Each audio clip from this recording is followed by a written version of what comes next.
yang hidup sesama Nabi, Nabi menyebutnya sahabat.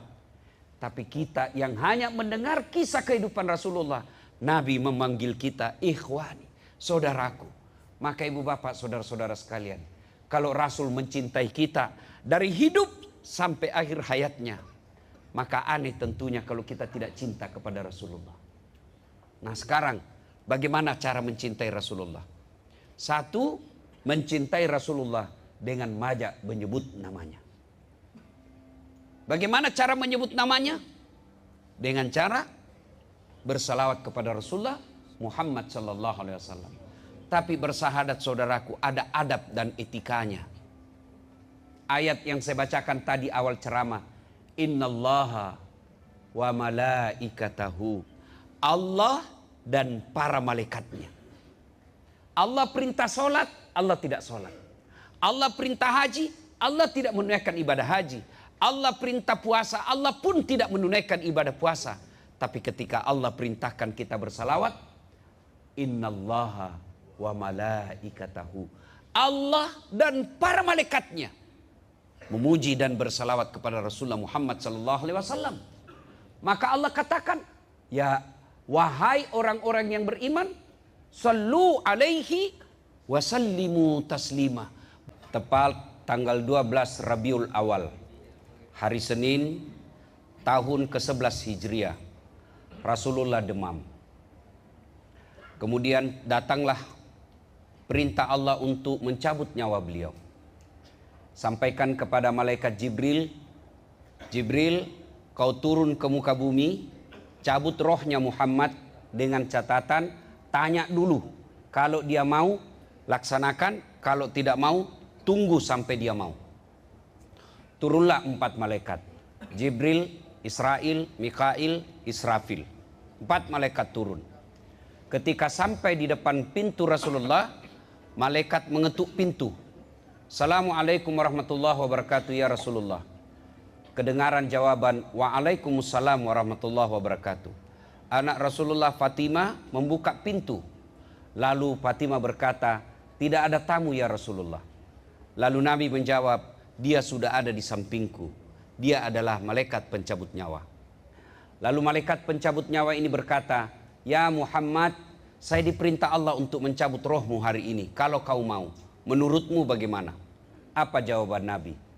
Wahai malaikat, seluruh nabi dan rasul sebelum saya, dari Adam sampai Isa alaihi salam, setelah mereka melaksanakan tugas, mereka pun menghadap kepada Allah. Hari ini aku siap menghadap kepada Allah. Tapi tolong berikan saya berita gembira yang enak di telinga saya sebelum saya menghadap kepada Allah. Jibril maju dan berkata, ya Muhammad, kalau ada dosa dan kesalahanmu, Allah telah mengampuni semua dosa-dosamu. Nabi berkata, alhamdulillah. Apalagi Jibril, ya Muhammad, seluruh malaikat yang pernah Allah ciptakan antri berbaris menunggu harumnya rohmu. Alhamdulillah. Apalagi, ya Muhammad, seluruh nabi dan rasul senior-senior kamu haram masuk surga sebelum engkau lebih dulu masuk surga, meskipun engkau paling junior. Kata Nabi, alhamdulillah. Wahai Jibril, itu kan tentang saya. Saya tidak cemaskan soal diriku. Saya tidak ragu soal diriku. Yang aku cemaskan bagaimana umatku sepeninggalku nanti. Naiklah Jibril bertanya kepada Allah, lalu turun membawa berita gembira. Lalu apa kata Jibril? Ya Muhammad, meskipun engkau sudah tidak di tengah-tengah mereka, meskipun engkau sudah tidak ada di antara umatmu, selama umatmu berpegang kepada Quran dan Sunnah, jangan kau cemas, mereka akan selamat dunia sampai akhirat. Lalu Nabi tersenyum dan berkata, alhamdulillah, berita yang sangat menyenangkan. Laksanakan tugasmu. Jibril mundur ke belakang, malaikat pencabut nyawa maju. Lalu malaikat pencabut nyawa berkata, ya Muhammad, sebenarnya saya tidak mampu melakukan ini, tapi ini perintah Allah yang harus saya laksanakan. Silahkan laksanakan. Mulailah di rohnya Rasulullah meninggalkan badannya, meninggalkan ubun-ubunnya, meninggalkan kepala sampai ke tenggorokan. Sesak dada Rasulullah, keluar biji-biji keringat. Lalu Rasulullah sallallahu alaihi wasallam kemudian menghembuskan napas terakhirnya. Itulah cintanya Rasulullah. Apakah cukup sampai di situ cintanya Nabi kepada umatnya? Tidak. Pun hadis menjelaskan ketika hari kebangkitan tiba, hari kiamat sudah terjadi, proses kebangkitan dimulai. Manusia yang pertama dibangkitkan dari alam kuburnya, Rasulullah Muhammad sallallahu alaihi wasallam. Allah perintahkan kepada malaikat Jibril, Jibril, kau cari makamnya Rasulullah, bangkitkan dia. Dibangkitkanlah. Dengan izin Allah Jibril mencari, tentu agak susah.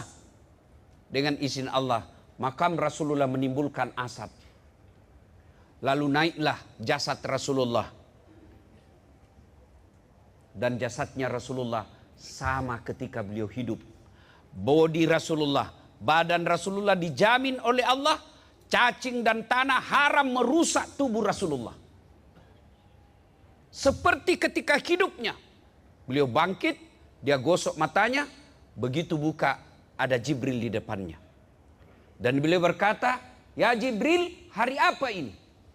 Jibril menjawab, ya Muhammad, ini adalah hari kebangkitan seperti yang Allah pernah janjikan kepadamu. Tuan-tuan yang saya hormati, siapa yang dicari Rasulullah pada hari itu? Apakah beliau mencari bapaknya? Tidak. Beliau tidak pernah melihat wajah bapaknya, tapi tidak berkata, mana bapakku? Apakah beliau mencari ibunya yang hanya 2 tahun bersamanya? Tidak. Apakah beliau mencari Khadijah, istrinya yang paling dicintai? Tidak. Apa kata Rasulullah?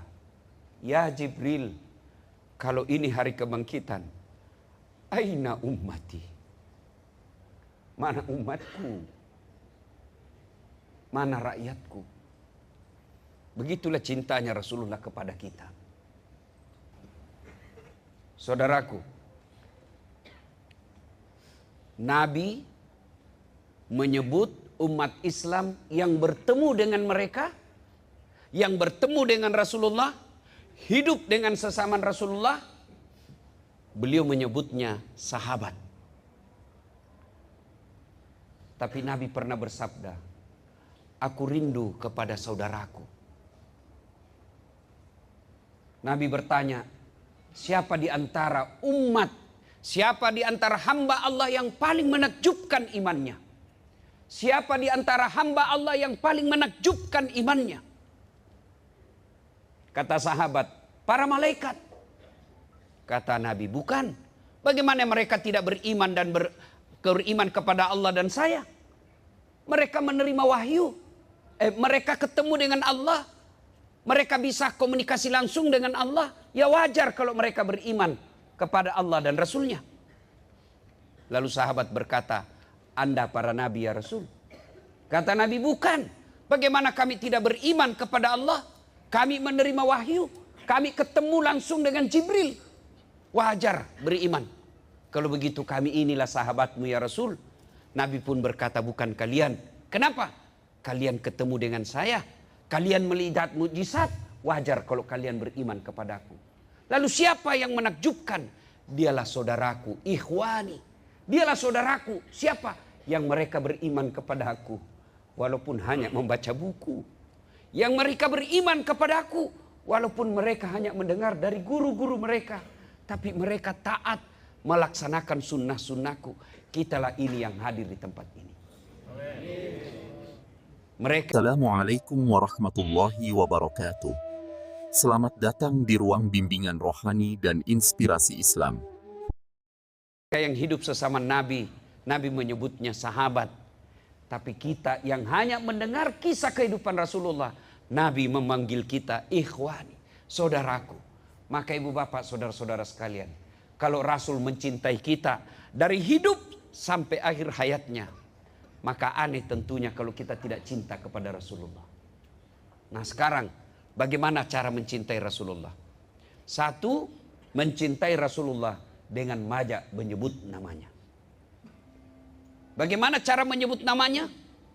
Dengan cara bersalawat kepada Rasulullah Muhammad sallallahu alaihi wasallam.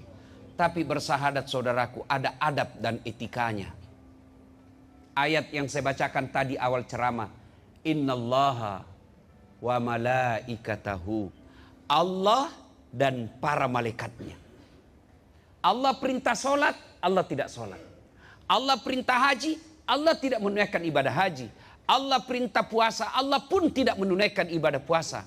Tapi ketika Allah perintahkan kita bersalawat, innallaha wa malaikatahu, Allah dan para malaikatnya memuji dan bersalawat kepada Rasulullah Muhammad SAW. Maka Allah katakan, ya wahai orang-orang yang beriman, sallu alaihi wa sallimu taslima. Bersalawatlah kalian kepada Rasulullah dengan sebaik-baik salawat. Bukanlah sebaik-baik salawat Anda bersalawat sambil merokok. Sallallahu alaihi wasallam. Bukanlah itu bersalawat dengan adab. Bukanlah bersalawat dengan berkhidmat kepada Nabi. Anda salawat sambil siaran langsung. Sallallahu Muhammad sallallahu. Kalau cinta kepada Rasul, perbanyak bersalawat. Saudaraku, kalau Anda punya tekanan pekerjaan, coba panggil kekasih Allah.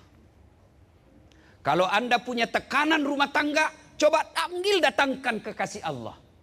Ya Nabi, salam alaik. Ya Rasul, salam alaik. Ya Habib, salam alaik. Salawatullah alaik. Ambil momen-momen yang khas. Ambil waktu-waktu mustajab. Ambil waktu-waktu spesial. Sepertiga di akhir malam, Anda mengadu kepada Allah supaya aduan Anda cepat dikabulkan. Sebut kekasih Allah. Yang Allah sampai dalam hadits qudsi Allah jelaskan, andai bukan karena engkau Muhammad, saya tidak ciptakan dunia dan isinya. Begitu cintanya Allah kepada Rasul, Allah katakan, andai bukan karena kau kekasihku ya Muhammad, saya tidak ciptakan dunia dan isinya. Maka saudaraku, kalau ada masalah dalam pekerjaanmu, jangan kau curhat di WhatsApp. Jangan kau curhat di Facebookmu. Ya Allah, ringankan beban hidupku. Sibuk betul Tuhan mau baca statusmu. Bagaimana caranya Ustaz? Yuk datang bangun sepertiga di akhir malam. Kenapa sepertiga di akhir malam? Karena itu waktu spesial. Tuan-tuan, kalau Anda influenza, ke dokter apa tidak? Enggak. Saya kalau influenza, saya enggak. Kenapa? Saya sudah tahu obatnya. Kenapa? Enggak darurat. Saya sakit kepala, saya enggak perlu ke dokter. Kenapa? Saya sudah tahu obatnya. Tapi ketika saya kanker, penyakit yang mematikan, tidak boleh. Saya harus kedatang spesialis. Kenapa? Darurat. Kalau masalahmu biasa-biasa saja, cukup mengadu dalam sholat 5 waktu. Tapi jika beban hidupmu sangat berat, masalahmu sangat berat, tidak cukup hanya dalam 5 waktu. Kau datang dokter spesial. Kau datang waktu-waktu spesial. Apa waktu spesial? Sepertiga di akhir malam. Kenapa nonton bola kita bangkit? Baru gagal juga kita masuk Piala Dunia. Iya. Sepak bola kita mampu bangun di gini hari. Mau nonton film kesenangan kita ngantri. Lalu kenapa ketika mau ketemu Allah kita tidak punya waktu spesial? Bangun sepertiga di akhir malam. Wa minal laili fatahajjat bihi. Bangunlah engkau sepertiga di akhir malam. Salat tahajud. Tatajafa junubuhum anil madaji yad'una rabbahum ila akhir ayat. Tanda orang-orang yang ingin mendapat kasih sayangku, mereka jauh perutnya dari tempat tidurnya di malam hari. Untuk apa? Mereka mengadu kepada Allah. Maka ibu-ibu, kalau ada suami macam-macam, tak perlu kau periksa HP-nya. Kau periksa HP-nya, dia kasih kau HP, ternyata ada HP-nya yang disembunyi satu. Kenapa kau tahu Ustaz? Saya pelakunya.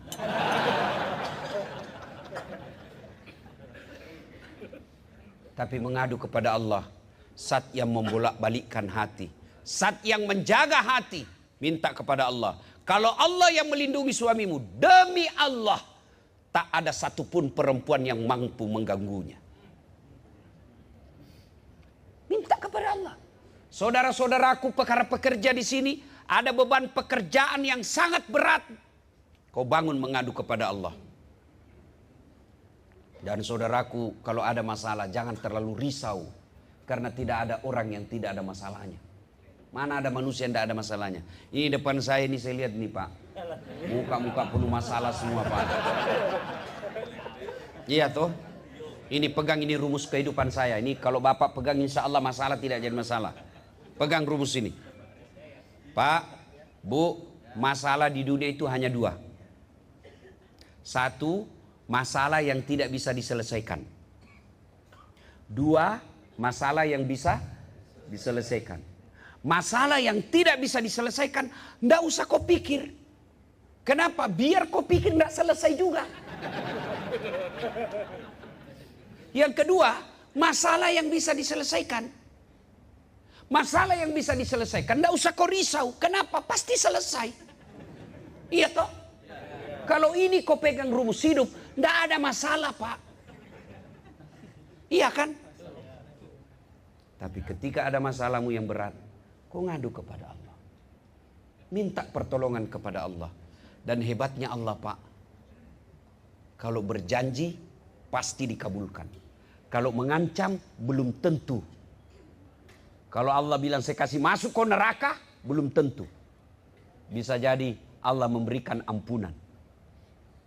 Tapi kalau janji Allah, pasti Allah tunaikan. Apa janji Allah soal permohonan? Ud'uni astajib lakum.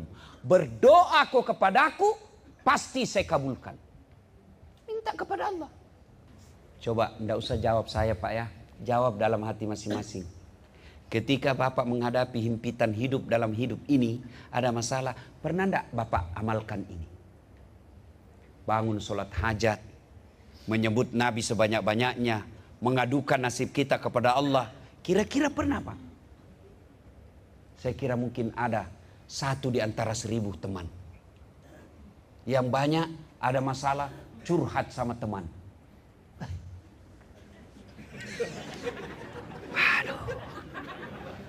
Waduh. Kenapa kita kerja kayak robot? Dan istirahat, pret. Saudaraku, yang kerja di sini bersyukur Pak. Gajimu paling rendah 6 juta. Nih. Kau tengok nama saya itu. Oh, saya nggak ada gelarnya.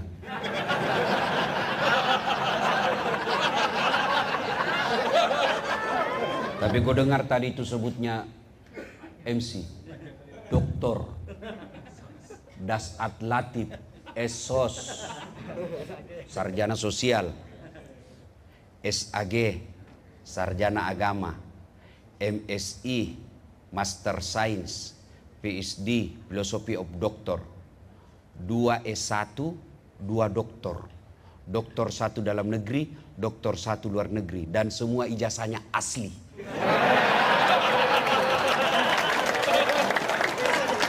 Nggak ada hubungannya yang ribut di medsos ini. Iya kan? Bos, 5 saya punya ijazah. Tingkat sarjana sampai doktor. Saya sudah mengajar di Unhas sudah lebih 17 tahun. Sebagai ASN. Sama kita pekerja Pak. Cuma Bapak pekerja Epson, saya pengguna Epson. Iya. Tapi berapa gajiku Pak? Wallah, tidak cukup 5 juta. Keterlaluan kalau Bapak belum bersyukur. Tuh, dikasih seragam. Iya kan? Alhamdulillah, kasih makan. Dan bukan makanan 10.000 Pak. Bukan MBG Pak. Iya toh? Maka bersyukur. Cara bersyukur, kau kerja dengan baik. Kenapa kalian tidak bekerja dengan baik? Karena kalian bekerja hanya karena cari gaji. Coba kalau kau bekerja cari amal. Orang Islam itu Pak, kerja amal. Maka langkah kaki ibadah. Capek, ibadah. Lembur, ibadah. Caranya apa? Amalkan yang kedua tadi, sunnah selawat. Yang kedua, kalau cinta Rasul, amalkan sunnah Rasul. Apa sunnah Rasul kalau cari nafkah? Wudhu dulu. Bapak mau pergi kerja, pasti mandi kan? Pasti mandi? Iya. Cuma bedanya ada mandi junub, Anda mandi biasa. Kalau sudah pensiun, tidak ada lagi kayaknya mandi junub, Pak ya. Nah, karena pasti mandi, tuntaskan mandimu, akhiri dengan wudhu. Ini kan perkara gampang. Tapi Allah katakan orang selalu ada wudhunya. Innallaha yuhibbut tawwabina. Saya cinta kepada hambaku yang selalu dalam keadaan suci. Kalau Allah cinta kepada kalian, bos, apapun yang kalian minta pasti Allah kasih. Maka wudhu. Supaya ibadah ini, kerja kita ini ibadah. Yang kedua, pakailah pakaian yang islami. Kalau Anda cowok, jangan pakai yang sempit bajunya, celananya. Kalau Anda cewek pakai jilbab, jangan sempit-sempit jilbabmu. Yang longgar-longgar. Pedal.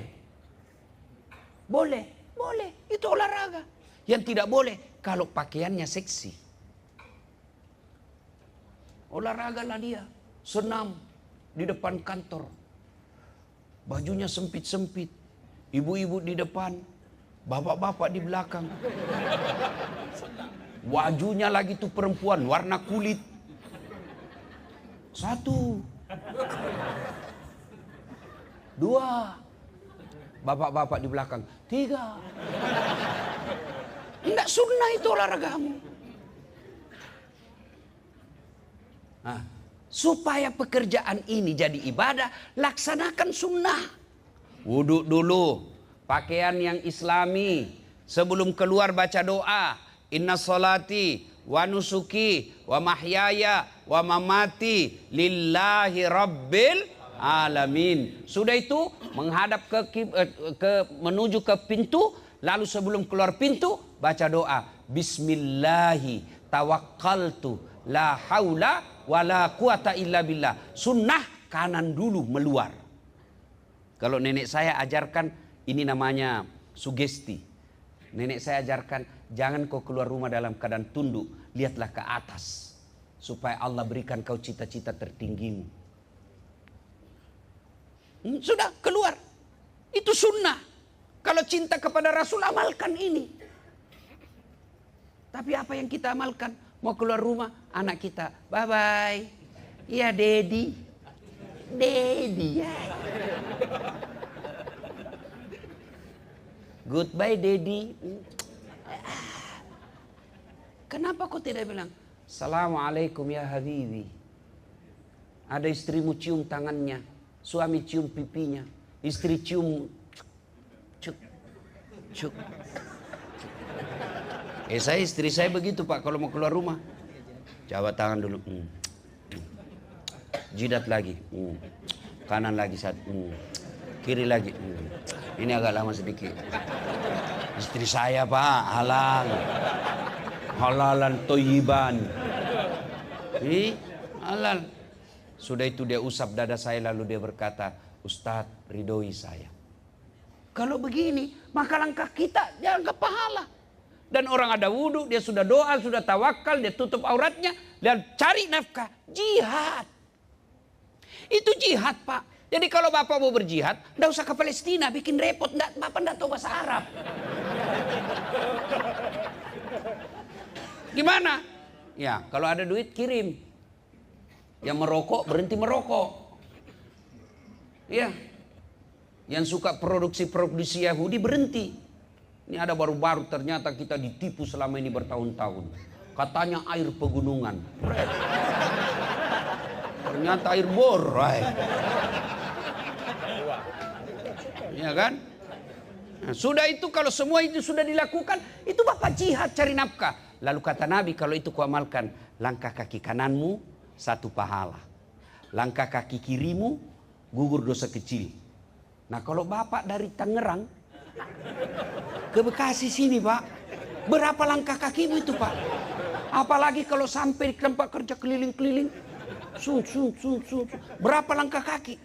Apalagi kalau bapak melangkah begini. Masya Allah. Nah Bapak Ibu saudara-saudara sekalian, karena waktu kita terhad, ini saja yang sempat kita Pak? Jangan juga acara pengajian kau menghindari pekerjaan. Tidak boleh begitu orang Islam. Dengar dakwah boleh, dengar dakwah baik, tapi menunaikan amanah itu juga kewajiban. Ya, saudaraku punya perusahaan ini orang Jepang.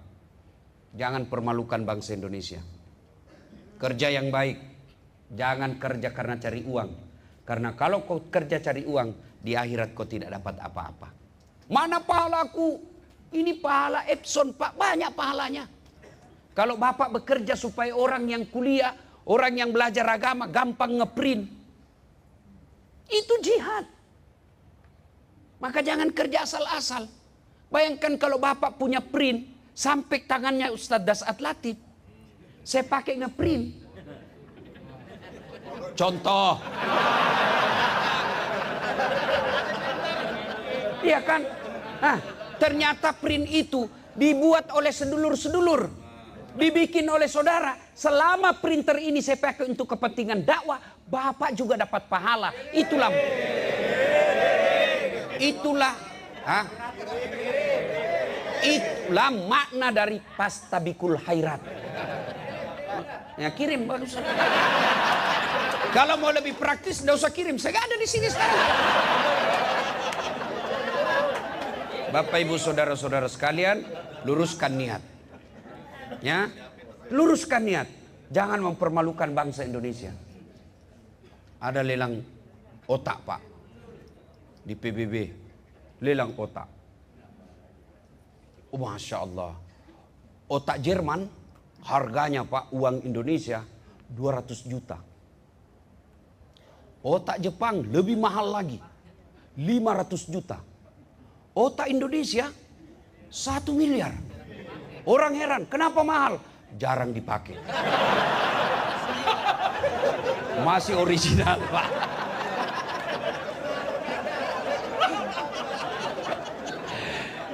Bapak Ibu saudara-saudara sekalian, terima kasih undangannya. Saya berharap masih diundang juga di tempat ini.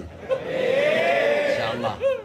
Mudah-mudahan pekerjaan kita jadi amal, anak-anak kita jadi soleh dan soleha, istri kita menjadi istri yang taat kepada agama dan taat kepada suami.